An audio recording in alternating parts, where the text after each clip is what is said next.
My wife Sandra and I lead an unconventional yet very conventional life. Nothing much happens where we live. We don't go out much. Somebody's at the door. Hi, Todd. How are ya? We have visitors from time to time. Oscar, it's Todd. Sandra gardens. I walk the dogs. And that's the way we like it. We live next door to a doctor and a financial accountant on the other side. Old people. And the only thing that distinguishes our lives from our neighbors is the work we do. In our small house on a quiet suburban street, we make feature films. Are you sure it'll be all right? Perfectly all right.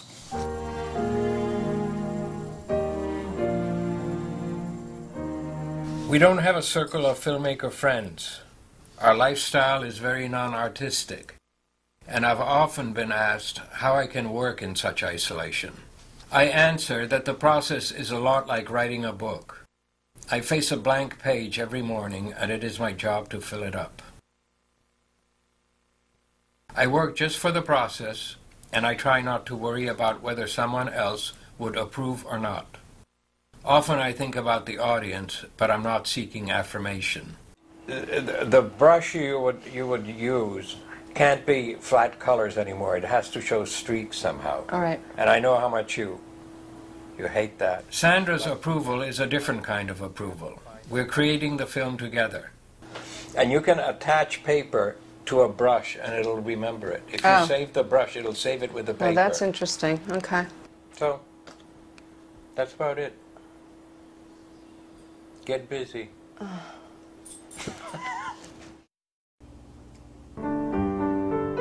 This project, My Dog Tulip, had been in my thoughts for a long time.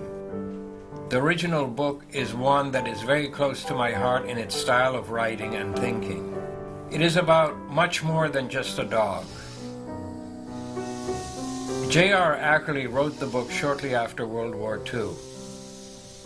It is a strong condemnation of post-war British society and British middle-class life. Go on, sod off! Bugger off home! Get back to your slums! You're not her class! Oh, damn 'em! Blast the dogs! Ackerley once said that the reason the British love their dogs is because they don't know how to love each other. I recognized that sentiment within myself.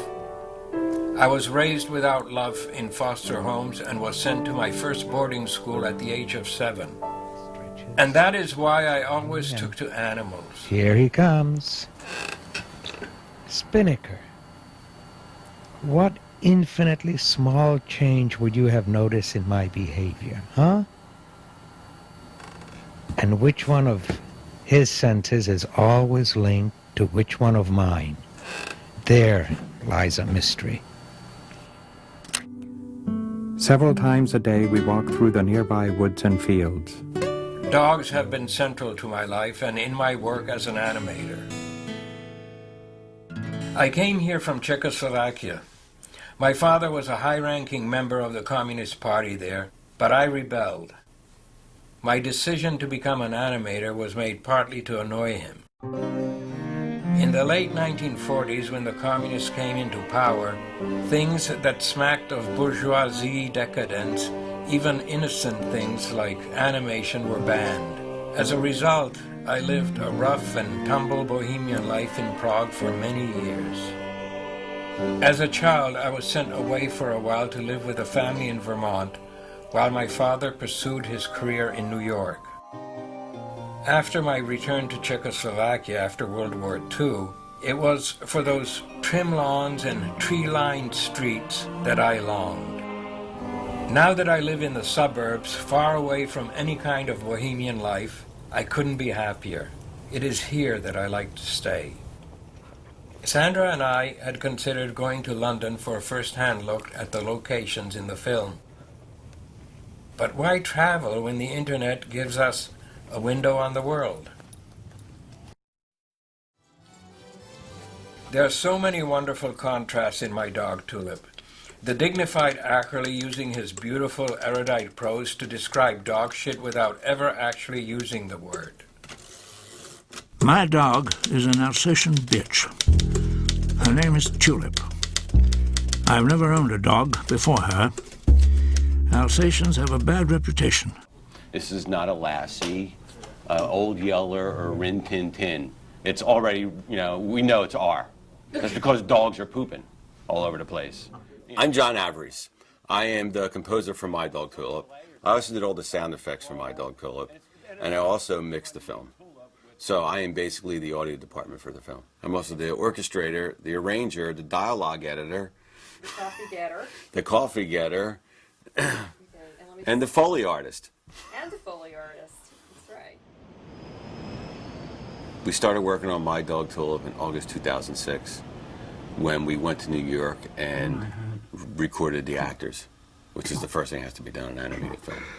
I awoke one night in a panic to find that Tulip was not asleep in her usual chair in our room, and the dreadful thought struck me that she had decided to spend the night with Nancy. In my 50 years as an animator, I've worked with many well-known actors, but I had never worked with Christopher Plummer, and I didn't know what to expect.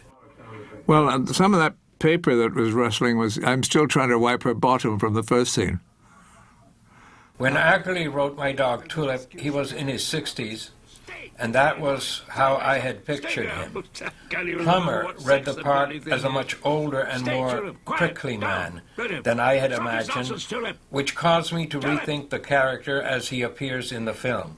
One of the last hosts to invite us down to his country home was a Captain Pugh, who had served with me in France in the 1914 war. When I animate, really I'm acting. It involves more than just lip-syncing to the dialogue. It's the whole expression, the body language involved to enhance the gestures and that sort of thing. There's more of Plummer in the Ackerley character than Ackerley himself. Although I had never met Ackerley, I feel as though I knew him. I have read all of his books and correspondence, and I have spoken with people who knew him very well.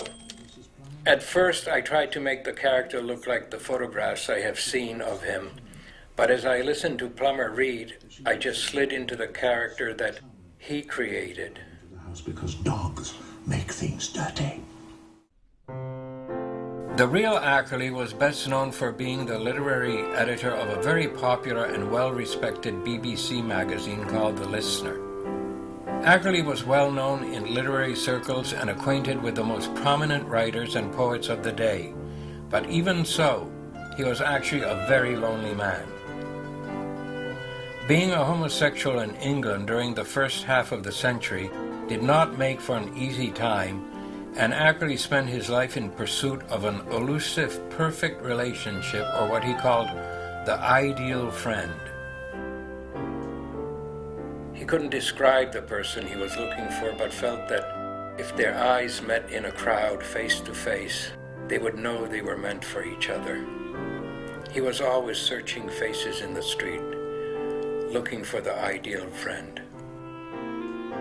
It seems to me that Ackerley saw in Tulip an outlet for his own frustrations. He wanted her to have the perfect life, and what else could that mean but having lots of sex? Ackerley would often prowl the docks and the red light districts of London in search of companionship. Being a gentleman of good breeding, he did not expect to meet his ideal friend in these places, but did form some ongoing relationships with policemen, sailors, and petty thieves. It was through one of these liaisons that he got Tulip. While her master was in prison, Ackerley cared for the dog and eventually took her home as his own. It was only after Tulip's death that it dawned upon Ackerley. He had found in her the elusive ideal friend. Lynn Redgrave is cast as his sister Nancy, who played a larger role in his life than he might have wished. Oh, Nancy is the sister of Ackerley, and she's a very rather demanding lady who's never done a stroke of work in her life, who really treats Ackerley, her brother, as if it as if she wishes almost it was her husband. You know, she wants to be looked after, she wants to be cared for, she wants to push him around, and she kind of inveigles herself into his house. Joe! Are you in there? You know, she's a quite different dog when you're not here. She's quiet, she's obedient, she does everything I tell her, and there's none of that terrible fuss about me going into your room when you're not in there.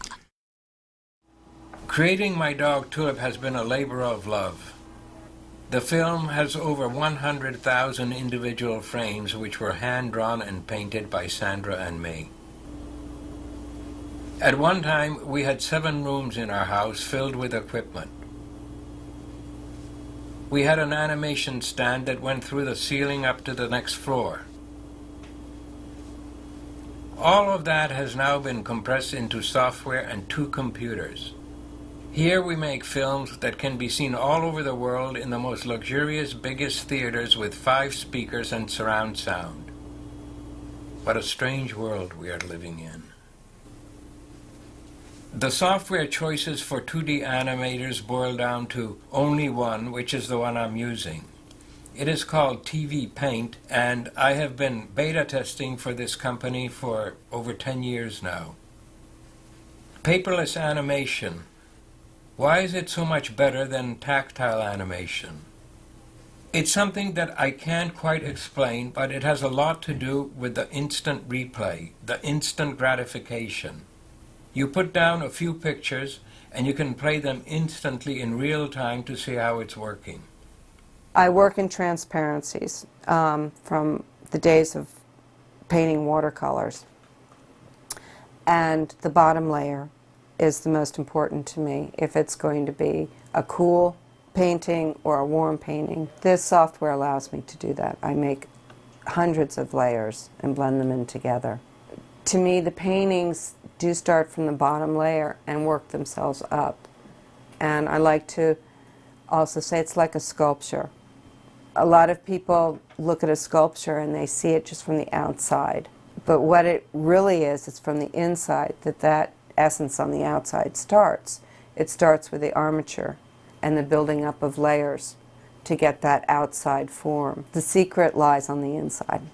That's the same thing I do with colors. Most people just put down flat color over flat color, and to me that's just mud. Come here, son.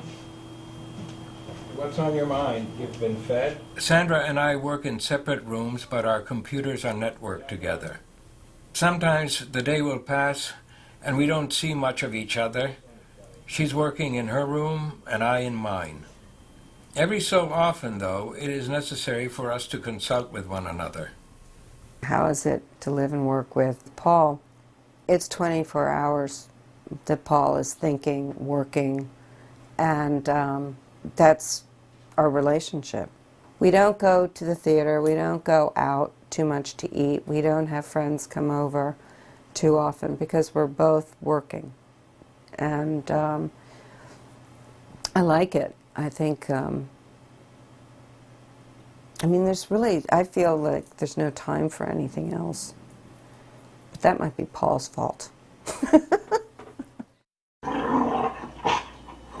I watch a scene over and over again 100 times while I'm working on it.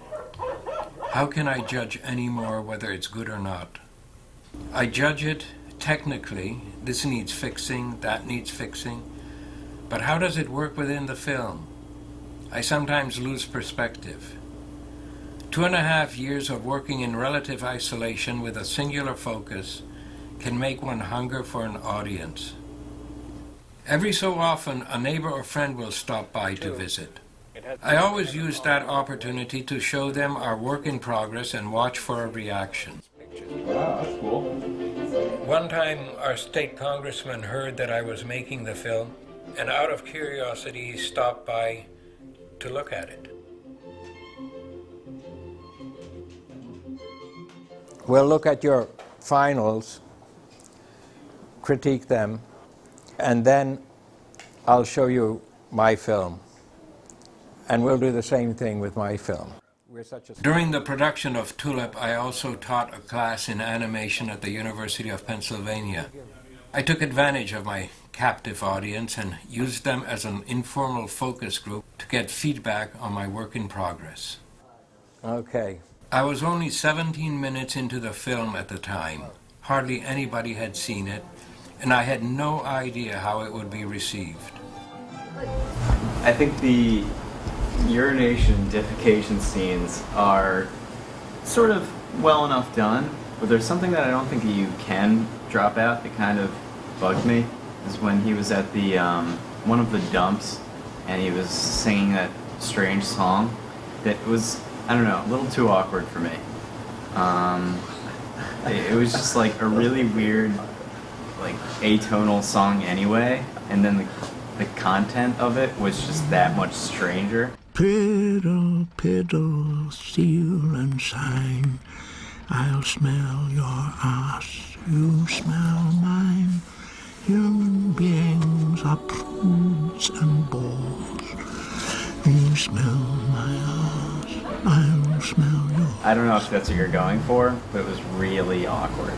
I was going for that. What surprised me was I got another version of that. He wasn't in lip sync. I don't know where I got that old scene, but that's just a technical thing. Yeah, it's the first one. You're familiar with the film by now, but that's the first time you get a whiff of what's going to be in the film. But there's not going to be so much of it either anymore.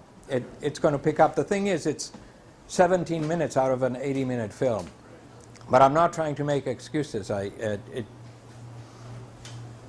But thank you. The students' comments made me a little uneasy. I was surprised by the one guy who criticized what he called toilet humor. These are people in their 20s. Are they really offended by that? I had a running argument going on in my head. I would argue with my student. Don't you see the paradox of the language, of the beautiful British prose and the way he describes his dog?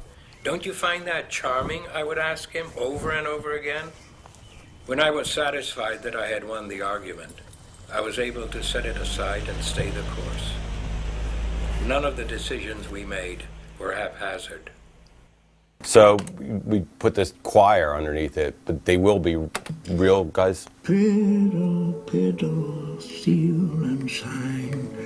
I'll smell your ass, you smell mine. Sandra and I have been working with John Avarice for at least 10 years.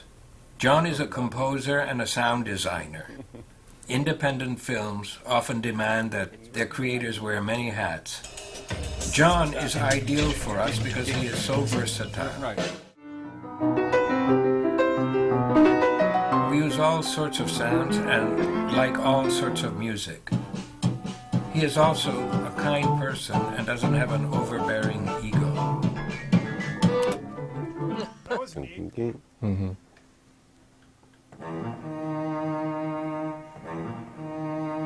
John also works out of a studio in his house, but collects his sound effects wherever he has to go to get them. There you go. Right. Well, just want to get shots of her running around. Yeah, I mean, she's going to be happy to see it. Yeah. That's fine.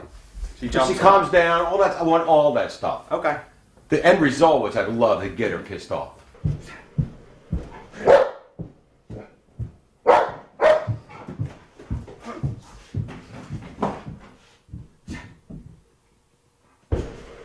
Get her, Oscar. Get her. Get her. Bob. Hey! Initially, the concept for the music of the film would be a string quartet. Let's keep this very European sounding and classical. Maybe we can put some jazz elements in there.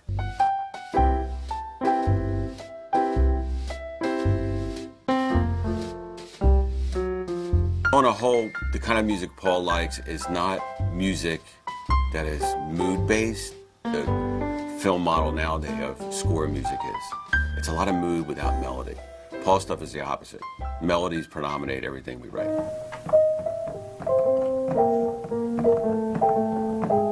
My process of writing music, I'm primarily a piano player.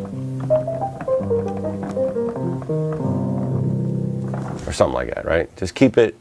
I'm a classically trained piano player, so I can play pretty much what's in my head. However, there's not just piano in this. I would, through sampler libraries and computers and stuff, I can make pretty much any sound through the keyboard that I want. So instead of playing a piano sound, I would be playing a viola part or a clarinet part. And my computer records, not the music, but records the events. It records when my fingers go down and when they come up. We can hear what happens, but it'll translate that performance of mine into notation. So we can hear what the mock-up's going to be like and see if it works with the picture. But in the end, if I can take all these mock-ups, pin a lot of notation, get a bunch of people who are competent in their instruments, and a lot of wood, catgut, and brass and metal, we can actually make it sound organic. 1, 2, 3, 4.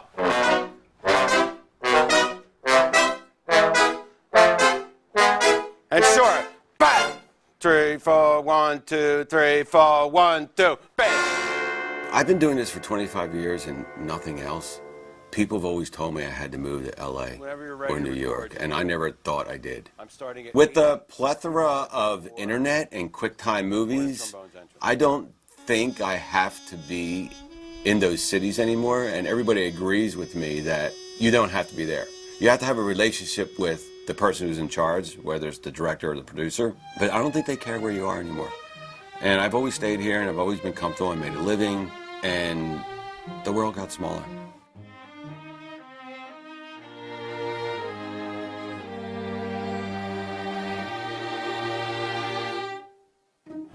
Thank you. Well, very typical.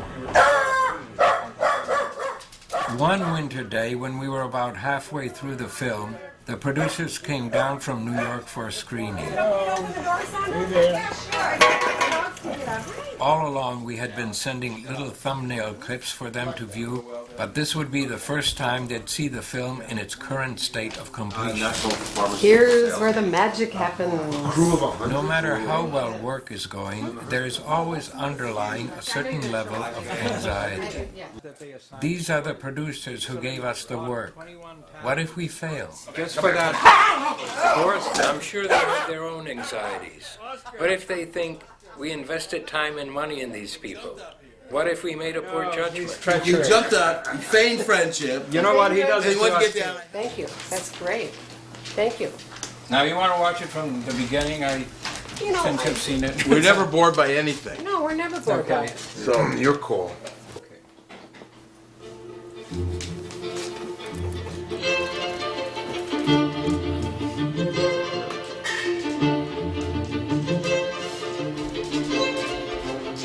Tulip's a good girl. I saw that at once. You are the trouble. What? Oh, Great, Paul. She is in love with you. no. So life is full of... How many minutes was that to the end there? Oh, That's 25 minutes. oh my God! Bravo! Yeah, Bravo! All Exactly three of you. 1/3. I'll show you just a little bit Unbelievable. that I did this morning. I was concerned, but it always happens when you're working on a long film, Yeah. that it's getting boring and that it's not enough going on. About that, so you'll know, there is no conceivable way that you could tell until it's finished. In terms of where it drags, where it doesn't drag. It's an arc, and you can't. You just have to continue to finish it as creatively as you can. Listen, it's going to be finished when it's finished. And if from our point of view it's possible, I don't know quite if I can. Another year passed and we moved ahead, frame by frame, day by day. It's the process that we most enjoy, certainly more than whatever follows. After the film is done and it's being judged by audiences and reviewers, that's the time of anxiety. If the film never got out for some reason, I wouldn't regret having worked on it. If some terrible disaster happened that delayed its release and it was forgotten, I would have very few regrets looking back. For us, the purpose of the film is accomplished by finishing it. Our work to us is a passion. It's a creative passion that you just can't let go. When you're passionate about something, you live it. When we make a film, we live it every hour of the day and night.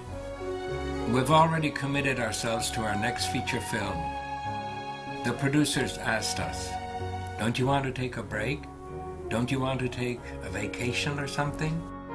We just looked at each other and said, "Vacation from what? Where is there to go?"